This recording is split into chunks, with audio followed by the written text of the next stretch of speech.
इसके अंदर फिर से अपने पुरातन गौरव को स्थापित करने के जो भाव पैदा हुए हैं वह एक सकारात्मक दिशा में आगे बढ़े हैं। और मुझे बताते हुए प्रसन्नता है, आपने भी यहाँ उत्तर प्रदेश के बारे में एक छोटी सी जो वीडियो क्लिप्स आपको यहाँ पर दिखाई गई थी, इसके माध्यम से भी आपने देखा है कि राज्य में हमारे पास 75 जनपद हैं, 18 कमिश्नरी हैं, जिसमें हमारे वर्तमान में 22 राज्य विश्वविद्यालय जो राज्य सरकार के द्वारा संचालित हैं, 3 निर्माणाधीन हैं। इसके साथ ही प्रदेश के अंदर 36 निजी विश्वविद्यालय भी वर्तमान में कार्य कर रहे हैं। 2 केंद्रीय विश्वविद्यालय के साथ साथ 2 एम्स, 2 IIT, IIM, ये सभी उत्तर प्रदेश के अंदर वर्तमान में अपनी सेवाएं प्रदान कर रहे हैं। राज्य सरकार ने 2021 में निजी विश्वविद्यालय के लिए एक एक्ट यहां पर लागू किया था और तेजी के साथ निजी क्षेत्र ने उच्च शिक्षा के क्षेत्र में निवेश करने की इन संभावनाओं को आगे बढ़ाया है। मुझे बहुत प्रसन्नता है कि लोगों की रुचि इस क्षेत्र में है और प्रत्येक सेक्टर के अलग अलग संस्थान निजी क्षेत्र के पहले से यूपी में हैं और नए भी स्थापित होने के लिए लोगों ने प्रस्ताव अपने भेजे हैं और राज्य सरकार बिना किसी देरी के इन कार्यक्रमों को जो मानक को पूरा कर रहे हैं उन्हें अपनी सहमति और स्वीकृति प्रदान करते हुए इन्हें स्थापित करने के लिए उचित माहौल भी दे रही है।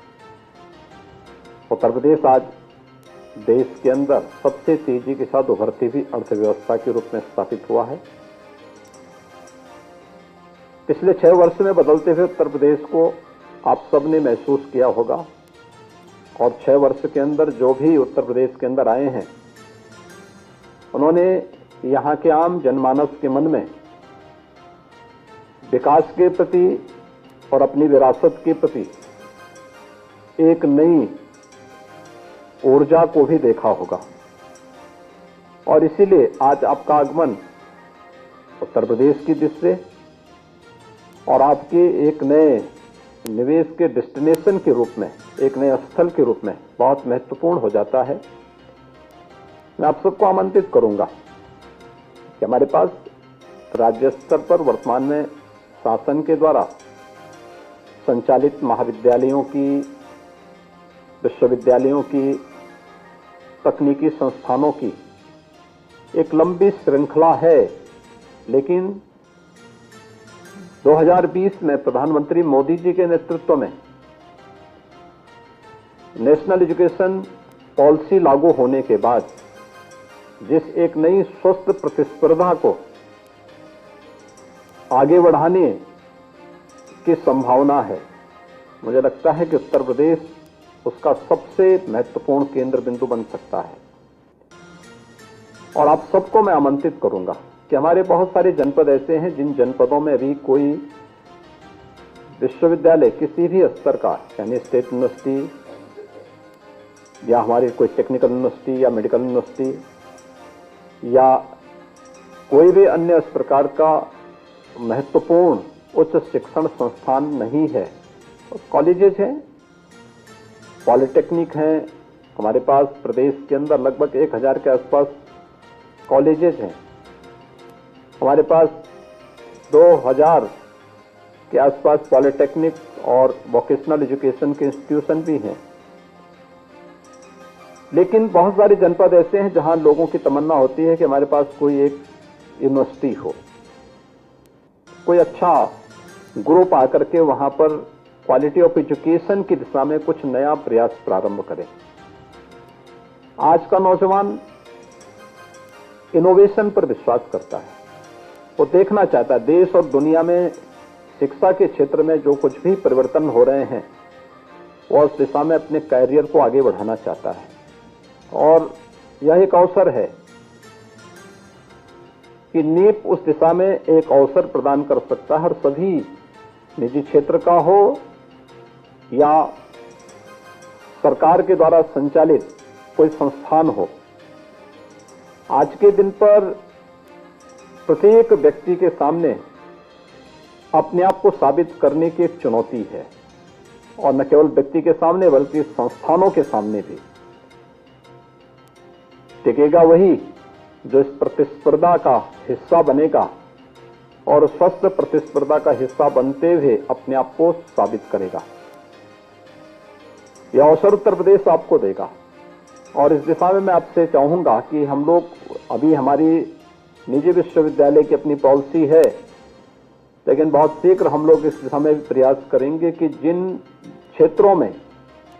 शिक्षा के क्षेत्र में, आपने कल नीति आयोग के जो अभी ताजा रिपोर्ट देखी होंगी,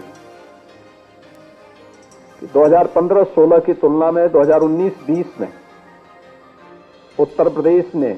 गरीबी उन्मूलन की समग्रता से अगर आप देखेंगे तो गरीबी उन्मूलन में सबसे लंबी छलांग लगाई है। एक बहुत सकारात्मक दिशा में उत्तर प्रदेश ने विकास के क्षेत्र में, ये केवल विकास का, आर्थिक विकास का मायना केवल आर्थिक विकास नहीं होता है,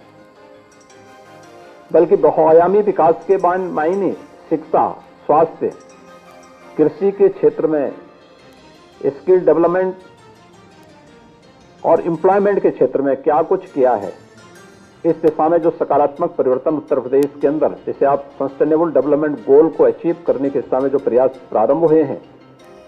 देश के अंदर सबसे अच्छी छलांग उत्तर प्रदेश ने लगाई है। और अगर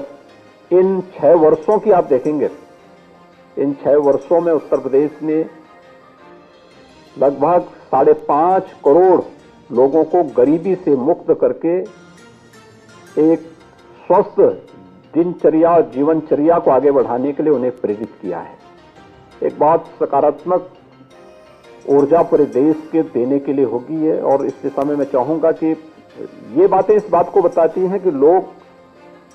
जो कल नीति आयोग की रिपोर्ट भी बताती है कि शिक्षा के क्षेत्र में व्यापक परिवर्तन उत्तर प्रदेश के अंदर देखने को मिले हैं। मैं आज प्रातःकालीन सत्र में भी बेसिक और माध्यमिक शिक्षा के एक कार्यक्रम में था। आप आश्चर्य करेंगे, आप में से बहुत सारे लोगों को विश्वास नहीं होगा, क्योंकि आप लोग जिन राज्यों का प्रतिनिधित्व करते हैं उन राज्यों की कुल आबादी से हमारे बेसिक एजुकेशन में सरकार के द्वारा संचालित जो संस्थान है उनमें जो बच्चे अध्ययन कर रहे हैं उनकी तुलना करना। 1,91,00,000 बच्चों को डीबीटी के माध्यम से आप 2300 करोड़ रुपए की राशि मैंने यूनिफॉर्म के लिए वितरित की है। बेसिक एजुकेशन में राज्य के द्वारा संचालित उन संस्थानों में बच्चे पढ़ते हैं 1,91,00,000 और प्रत्येक बच्चे के लिए यूनिफॉर्म के पैसे हम यहां से देते हैं, जिससे गरीबी रेखा के नीचे जीवन यापन करने वाले हर बच्चे को और एजुकेशन में ड्रॉप आउट रेट को पूरी तरह समाप्त किया जा सके। अनुमान करिए 1,91,00,000 केवल हमारे यहां बेसिक एजुकेशन में बच्चे हैं और वह जो सरकारी संस्थानों में अध्ययन करते हैं। माध्यमिक शिक्षा में इस वर्ष हमारे यहां 56 लाख बच्चों ने परीक्षा में भाग लिया था। अनुमान कर सकते हैं कि कितनी संभावनाएं यूपी के अंदर हैं। और ये केवल यूपी बोर्ड की बात कर रहा हूं मैंने सीबीएसई, आईसीएसई बोर्ड की चर्चा भी नहीं की है। और हायर एजुकेशन में भी यहां अगर छात्रों की संख्या आप देखेंगे बहुत ज्यादा है, यानी 25 करोड़ की आबादी तो केवल उत्तर प्रदेश की है। उत्तर प्रदेश से सटे हुए जो अन्य राज्य हैं, और बिहार है, झारखंड है, छत्तीसगढ़ है, मध्य प्रदेश, राजस्थान, हरियाणा के कुछ क्षेत्र हैं, उत्तराखंड का है, नेपाल की तराई का पूरा क्षेत्र 550 किलोमीटर की सीमा नेपाल की उत्तर प्रदेश से जुड़ती है। ये सभी अपनी शिक्षा के लिए, अपने स्वास्थ्य के लिए, अपने व्यापार और अपने रोजगार के लिए उत्तर प्रदेश पे निर्भर रहते हैं। तो अपने आप में इतना बड़ा उपभोक्ता श्रम बाजार भी उत्तर प्रदेश है। इन सभी के लिए उत्तर प्रदेश में उनका आश्रित होना स्वाभाविक है। आप लखनऊ के किसी भी गवर्नमेंट के द्वारा संचालित हॉस्पिटल में चले जाइए, जितना उत्तर प्रदेश का नागरिक वहां होगा उतने ही आपको बिहार, झारखंड, छत्तीसगढ़, नेपाल या अन्य राज्यों के भी मिलेंगे।